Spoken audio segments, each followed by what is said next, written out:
Hello everyone and welcome back to the channel. And today we're going to be reviewing a LEGO set I still cannot believe I have sealed. Today we're going to be looking at a very old Avengers set from 2017. That's going to be set number 76078, Hulk vs. Red Hulk. This set originally retailed for $59.99 USD or $60, having 4 minifigures, 2 of which are big figs, and 375 pieces. Although now if you want to get it, I got it for $160, but individually, each of those minifigures is like 30 bucks a pop. It's ridiculous. Very hard pressed to find this for a very good price.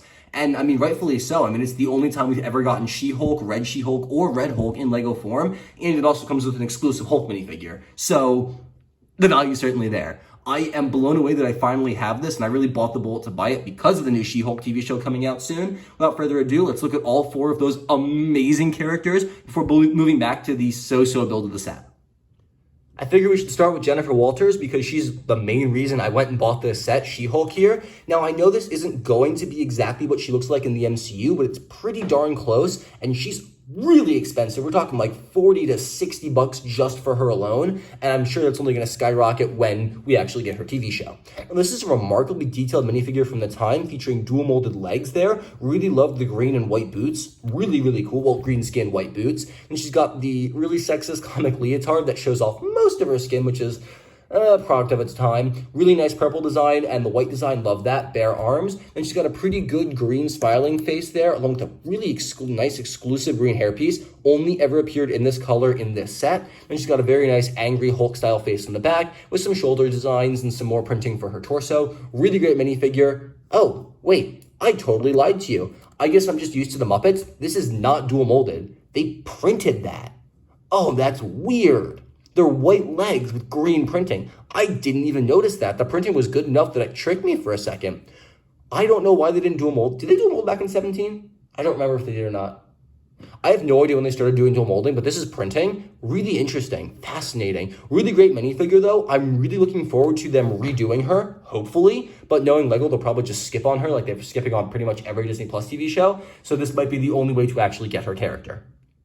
I know legitimately nothing about Red She-Hulk. I wouldn't even know she existed if it wasn't for this specific LEGO set. For all I know, LEGO made her up, but I highly doubt that. She probably existed in the comics at one point. Love her hairpiece, the black with the red streaks, really cool. Very nice to use for custom city minifigures or sig figs if you have dyed highlights. Really cool. Unlike She-Hulk, she does not have any leg printing, which is to be expected. She's not the main character to the set. Really nice torso design, a lot more modest than She-Hulk's. Really cool jacket, reminds me of Black Widow, with some skin showing, a nice little belt. Then there's some arm printing. She's got yellow eyes, and then a pretty, basic smile, and then a very nice angry, upset face on the back there, along with some really nice back printing and belt designs. A simple minifigure, but still a really cool one, and one I cannot foresee LEGO remaking anytime soon, considering there's no plans for her in the MCU.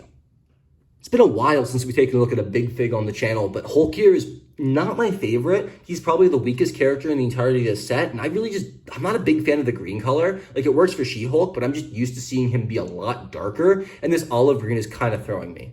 This is the old style, not the new style that Thanos is, so the only parts you can move or remove are his arms and hands. You can pull those off, they're attached to Technic pins, and you can fully rotate his wrist. You can actually fit a minifigure in there if you want. He can hold Red She-Hulk. There you go.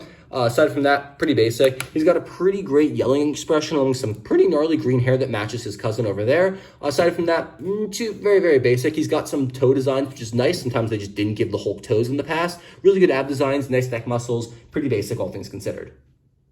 Red Hulk is exactly identical, except for the hair. It's slightly shorter and less shaggy, a little more kind of accurate to what we'd actually see as a LEGO hairpiece for Nakia, I believe.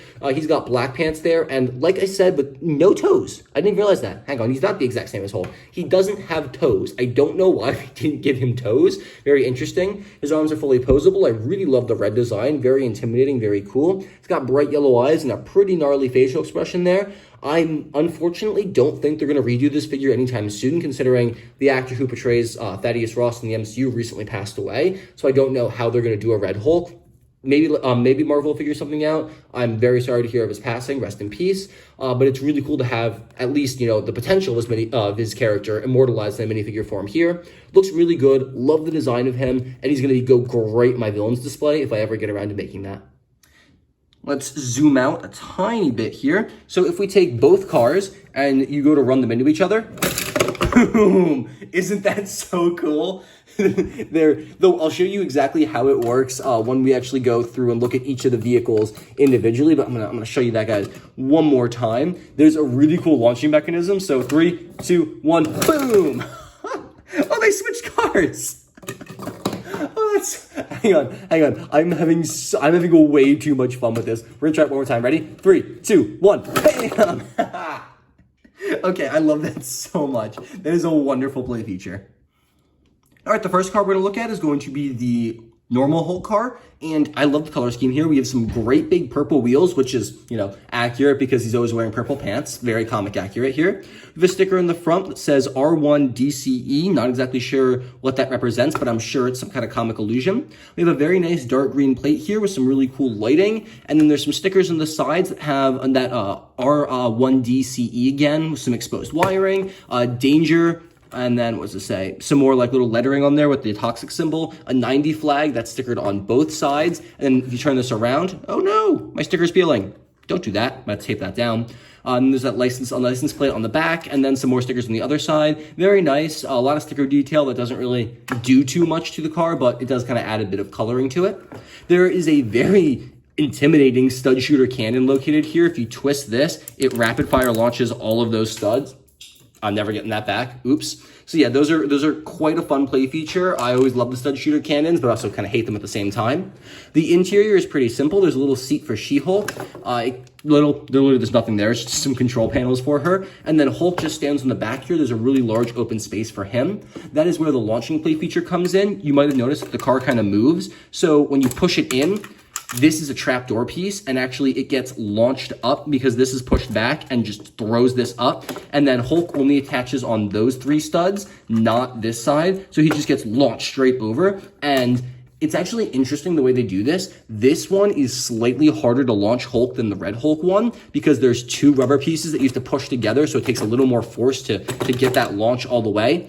For example, like see, if you do that, it doesn't really launch him. He just kind of stays in place. You have to really bop him and he flips. It's not a play feature I'm going to use too much anymore because I'm really scared of damaging these like $30 to $40 characters. It'd be a lot of fun with a lot, cheaper big figs. Aside from that though, there's not too much here for this car. It's really cool to have it. It's a relic of 2017. It's been a while since LEGO's done anything goofy like this besides for Spider-Man. Literally, if you recolor this, I could totally see them releasing that today as a Spider-Man vehicle, but never again for literally any other character. Very interesting how times have changed for that. The Red Hulk car is more of like a tricycle, only got 3 wheels, which is pretty interesting. The front has some very nice light designs on either side of the one main wheel. This one is a rubberized wheel, not one of the giant big single plastic pieces, which is pretty interesting. There is some kind of like dump truck front that has a really interesting sticker that says Ross the Boss, alluding to Thaddeus Ross being the Red Hulk, and that can be positioned up and down if you want, although I kind of like it here, so the sticker is shown off. This set does not have the repeater cannon that the other one did. However, there's some individual stud shooters here, and you still get 6 studs just in different places all over the place. I'm not going to launch and lose those like I did the green ones. Red She-Hulk has a little sidecar apparatus, which is pretty interesting. You can detach that with some studs if you want. Technic pins. And she just sits there. There is a stickered control panel, and along with a sticker for the stud shooters. On the bottom, it says warning, and then it's got a little skull and crossbones there. We're going to clip that back in because that broke for some reason, then reattach Red She-Hulk. On the back, we have a license plate and a little smash sticker as well. And on the other side, there's another one of those panel stickers that says Thunderbolt #1, and then some more of those stickers for the stud shooters. That's it for the stickers. This is the exact same play feature to launch Red Hulk. This one's easier. You just have to hit the wheel, and he launches. This is a lot easier to launch than the normal Hulk. Boom, there he goes. Again, I really don't want to launch him too much because this figure is so expensive and so rare. Aside from that, though, there's not too much else going on here. We have a very nice exhaust pipe with some cool piping there. It's a very basic car. Again, I can't really see this being released as anything other than a Spider-Man vehicle or maybe like a Venom vehicle, but that's about it. Oh, I also appear to have lost a piece from the side here. These big wheels, I haven't seen them used too much. They're pretty interesting. This is definitely not a pretty set. Really, the only purpose and point of it, I think, was to get Red Hulk, Red She-Hulk, and She-Hulk out into the consumer market. And it's really fascinating they included such desirable figures in the same set instead of breaking them up. Still amazes me that this was even released for only $50. The box for this set is slightly damaged, but I really don't care considering I got a sealed version of the set and it's so old and so expensive. So I'm okay with a little bit of creasing on this side. We have some very nice comic paneled Avengers up here. Noticeably Black Widow and Hawkeye are missing, not sure why. Really cool Avengers logo, very reminiscent of the Age of Ultron one down there, although it's not quite the same. These two cars are clashing in a very nice desert background. We got the Hulks attacking, and then all 4 of the minifigures are on the bottom there. Really nice to see that giant warning choking hazard. It's been a while since I've seen that. And then we have the classic red comic paneling there as opposed to the new Infinity Saga Greebling, which is really cool. We have all the minifigures listed on top, along with an actual size for She-Hulk. And then this side panel here doesn't have too much, just a little picture of the set. On the back, it adds that there's a comic book included and then showcases all the different play features of the set, the launching features, the battling, really just everything here. It's a really cool box art, and then it shows off the main characters from the other 2 sets that were released alongside of this one. Build Something Super, lego.com/Marvel Superheroes. It's a really cool box. It's really nice to have something this old and this rare. I say rare, it's more like not really rare, it's more expensive. But no, it's really, really cool. Love the art. I definitely think Lego's improved drastically with how they make their boxes now, but for the time, this was a really cool one, and it's just really cool to actually be able to look at the box as opposed to just getting the set secondhand. There were 2 instruction manuals included for the set, the first of which was for the Red Hulk car. We got the classic comic Avengers up in the top there, Wind Pirate on the back. Paging through, Blast from the Past. Oh my goodness, it's so weird not seeing a progress bar across the bottom or any sparkles when you finish this.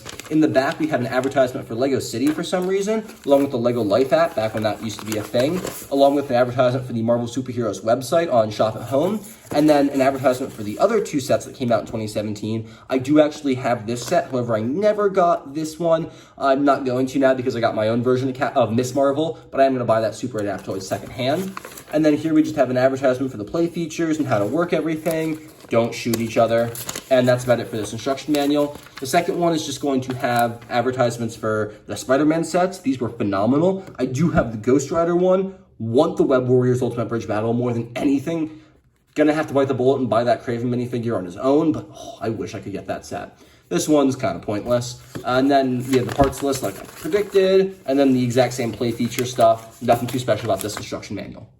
Now, what is super interesting is that Lego Marvel used to make comic books and add them in every single Lego set released from, I believe, the themes beginning in 2012 up until either 27, this is the last comic book they ever made because they did not do them for Infinity War. I don't know why they stopped them in 2017, but it was really interesting.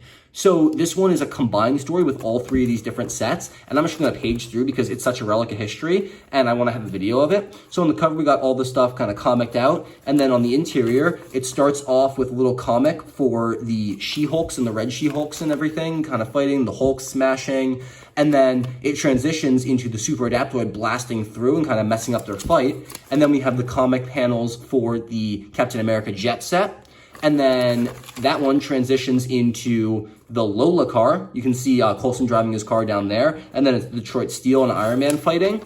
And then that ends, and we got everyone watching TV out there, and it's all mixed up again. And on the back has a little checklist so you can mark off which characters you have, so you gotta collect them all, you know?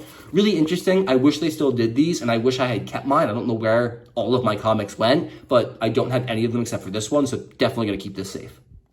If I was rating it on minifigures alone, this set would get 1,000 out of 10 for sure. All 4 of them were incredibly desirable and incredibly detailed minifigures. The big figs are great, and the She-Hulks are super detailed. She-Hulk more so than Red She-Hulk, but they're both phenomenal. But when I have to look at the builds too, I definitely have to give this set like a solid 8 out of 10. The play feature is phenomenal and so much fun. I can totally imagine, if I had that much fun, I can totally imagine kids just having hours and hours of fun using that launching mechanism. Literally would never get old if I wasn't worried about breaking or damaging these big figs. That being said though, the cars are very juvenile. There's not much to them. There's so many exposed Technic parts and studs, and they don't really have anything going for them. They're not based in what I can tell any kind of comic design. They're literally just made up by Lego for this set, and that is not, a mark in their favor. It's still really cool to have this set, especially because I got it sealed from 2017. Like, that's insane to me. I think I only got it for $160. That's crazy. I would definitely recommend getting this now if you guys can, especially before the new She-Hulk series comes out. So I think once that comes out and once they progress with the Thunderbolts in the MCU, this is going to skyrocket in price and easily go up to like $200, maybe even $300. Although don't take that as fact from me. That's just my opinion. Make sure to leave your thoughts about this set in the comment section down below, along with let me know if there's any other old LEGO Marvel reviews you'd like to see me do. I have a bunch of old sets that I'm looking forward to reviewing. If there's any you want to see me do kind of first, let me know and I'll get to that as soon as possible. Thank you guys so much for watching. Have a fantastic and safe rest of your day. I'll catch you all in the very next video.